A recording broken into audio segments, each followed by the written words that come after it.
build their businesses. You know, so many times, you know, my career is focused on the music, but my career has also gone past the music. I help people set up businesses, and it all started with just the music. You know, I help people set up all types of businesses, barbershops, dog breeding businesses, lashes, and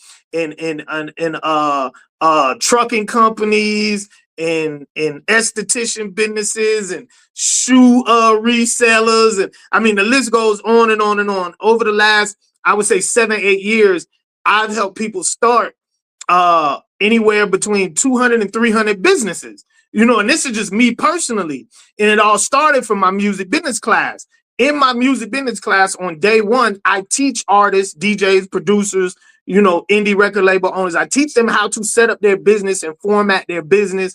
I teach them about business credit. I teach them about, you know, just basic bookkeeping and taxes, helping them get their LLC, EIN number, DUNS number, all that other stuff. And so many artists would come to me and say, hey, look, you know, I have a mobile detailing business, or I have a barbershop I wanna start, you know, or my wife or my girl, you know, she does lashes. We want to move her from out of the living room and out of the kitchen and into a shop, but we got to get legal first. You know, is the same stuff that you teach us how to do in our music business class, does that apply to any business?